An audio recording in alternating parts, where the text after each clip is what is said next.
Hi everyone, তো এই যে আমি মেকআপ প্যাক করতে বসে গেছি। এই যে আই এম সুপার এক্সাইটেড, তার কারণ এখানে সমস্ত কিছু গোছাতে বসে তোমাদের সাথে একটা ছোট্ট ছোট্ট ছোট্ট শেয়ার করি একটা আমার এক্সাইটমেন্ট লেভেলটা। আমি অনেক বিয়ে বাড়িতে সাজিয়েছি বা নর্মালি হয় না যে যদি কেউ মেকআপ জানে বা যার কাছে প্রোডাক্ট আছে তো জেনুইনলি সবাই সেখানে আসে একটু সাজিয়ে দিই এরকমের জন্য। তো আমি সাজিয়েছি, জেনুইনলি অনেককেই সাজিয়েছি। নিজে তো অলওয়েজ সেলফ মেকআপ করে আমি ফেসবুক, ইনস্টাগ্রাম, ইউটিউব তো ভরিয়েই রেখেছি। তো কখনো আমার এইরকম একটা ড্রিম পূরণ হবে। I have never experience in my whole life কি আমি as a professional makeup artist আমি কারোর বাড়িতে সাজাতে যাবো। হ্যাঁ, এটা আমার এটা আমার ফার্স্ট টাইম আমি কোথাও প্রফেশনালি যাচ্ছি। আমি কখনো এটা এক্সপেক্ট করিনি। আর হ্যাঁ, এটা ব্রাইডাল একদম ব্রাইডকে আমি সাজাতে যাচ্ছি না, আমি একটা পার্টি মেকআপের জন্য যাচ্ছি। ফিঙ্গার ক্রস যে কোনো একদিন আমি রিয়েল ব্রাইডকে ওরকম সাজাতে যাবো। আমারও দিনে দু তিনটে করে মেকআপ সাজানোর অফার থাকবে and I am very excited কালকের জন্য। তো আর বেশি কথা বলবো না, হয়তো বেশি বকছি। আমি এখন সমস্ত মেকআপ কিছু গুছিয়ে রাখছি, কালকে আছে আমার।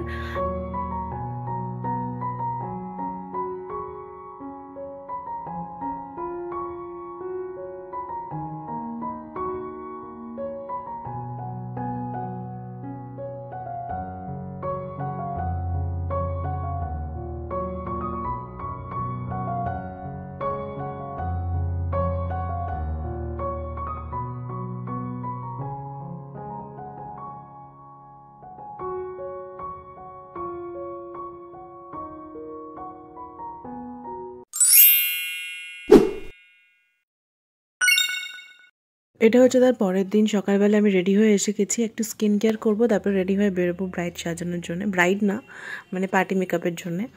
তো আজকে আমি স্কিন কেয়ারের জন্য এখানে ইউজ করেছি ওজোনের ডিট্যান রেঞ্জটা। ফার্স্টে ইউজ করছি ওজোন ডিট্যান ফেস ওয়াশ। এটা বেসিক্যালি স্কিনটাকে খুব সুন্দর করে ক্লেন্স করে, ট্যান রিমুভ করে। আর তোমরা যদি জাস্ট 2 দিন ইউজ করো তাহলেও একটা স্লাইট এফেক্ট দেখতে পাবে যে ট্যান রিমুভের, তোমরা নিজেরাই ফিল করতে পারবে। তোমাদের যে স্কিনের ন্যাচারাল কমপ্লেক্সন রয়েছে সেটাকে স্টোর করে, এনহ্যান্স করে, dirt, impurities and excess oil খুব সুন্দর করে রিমুভ করে দেয়। নেক্সট আমি ইউজ করেছি ওজোন ডিট্যানের একটা স্ক্রাব। এটার তোমাদের খুব সুইটেবল কোয়ান্টিটি নিয়ে পুরো ফেসের মধ্যে অ্যাপ্লাই করতে হবে, আর খুব জেন্টল ফিঙ্গারের হেল্প নিয়ে ম্যাসাজ করতে হবে। খুব একটা বেশি হার্ডলি স্কিনে স্ক্রাব করবে না, because it's not good for your skin as well. খুব জেন্টল হয়ে ম্যাসাজ করবে অ্যান্ড সবসময় চেষ্টা করবে স্ক্রাবটাকে আপওয়ার্ড ডিরেকশনে ম্যাসাজ করা, তাতে ব্লাড সার্কুলেশনটা ইমপ্রুভ হয়। আর এটাকে ম্যাসাজ করার পরে আমি ওয়াশ করে নিয়েছি অ্যান্ড দেন আমি ইউজ করছি ওজোন ডিট্যানের ফেস প্যাক। তোমরা চাইলে এটা হাতের সাহায্যেও অ্যাপ্লাই করতে পারো, but I prefer always use brush, কারণ হাতটা সবসময় ঠিক থাকে না। তো সেই কারণে আমি ব্রাশের হেল্প নিয়ে এটা পুরো ফেসের মধ্যে অ্যাপ্লাই করে নিয়েছি। এটা একটু ইরিটেটিং লাগবে তোমাদের ফার্স্ট ইউজে, একটু জ্বালা জ্বালা করে, তারপরে একটা খুব সুন্দর কুলিং এফেক্ট দেয় যেটা খুব সুন্দর রিল্যাক্স ফিল করে। তো 10 to 15 মিনিটস এটাকে রেখেছি, তারপরে আমি প্রথমেই করেছি হোয়াইট ওয়াইপস দিয়ে ক্লিন, দেন আমি ওয়াশ করে এসেছি। তোমরা শুধু ওয়াশও করতে পারো, it's my personal choice, actually আমি এভাবেই করি। তো জাস্ট এই 3টে স্টেপ করে আমার ফেসটা এত সুন্দর রিল্যাক্স অ্যান্ড রিফ্রেশ লাগছে, তোমাদের কি বলবো, একটু ড্রাই ফিল হচ্ছে না, ভীষণ স্মুথ লাগছে। নেক্সট আমি টোনার অ্যাপ্লাই করেছি অ্যান্ড এখানে সানস্ক্রিন অ্যাপ্লাই করছি, আগেন ওজোনের গ্লো ফর শিওর SPF 30।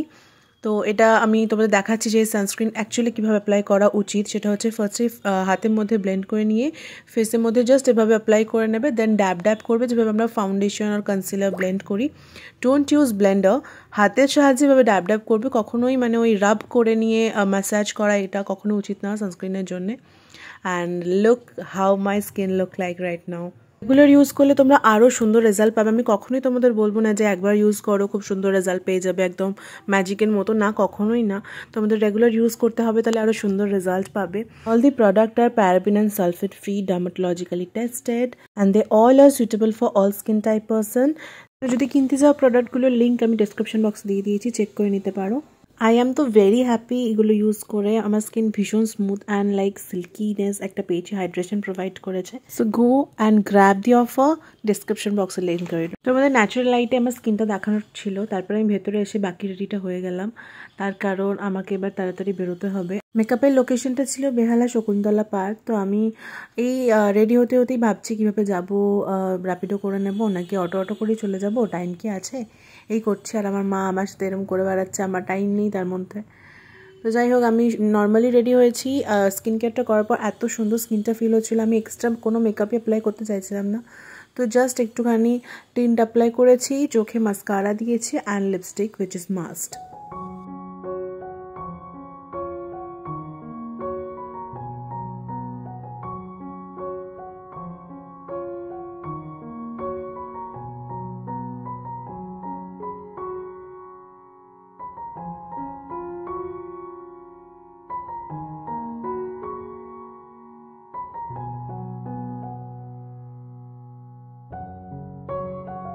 তো কিছু বুঝতে না পেরে আমি বেহালা চৌরাস্তা অবধি র্যাপিডো করে নিয়েছিলাম। তারপর ওখান থেকে শকুন্তলা পার্কে অটো করে লোকেশনে পৌঁছে যাই।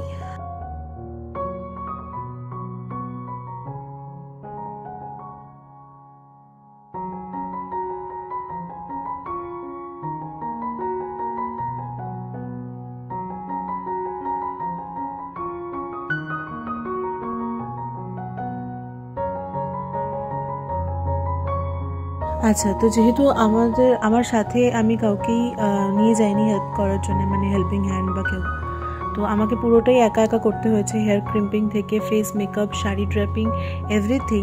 তো সেই কারণে আমি প্রত্যেকটা জিনিসের ক্লিপ নিতে পারিনি। এই জাস্ট ফোনটাকে কিছুক্ষণের জন্য দাঁড় করিয়ে রেখে তখন আমি চুলে ক্রিম্প করছিলাম, তোমাদের সাথে সেটুকু শেয়ার করেছি। আর লাস্টে আমি তোমাদের সাথে ফাইনাল লুকটা শেয়ার করে দেবো।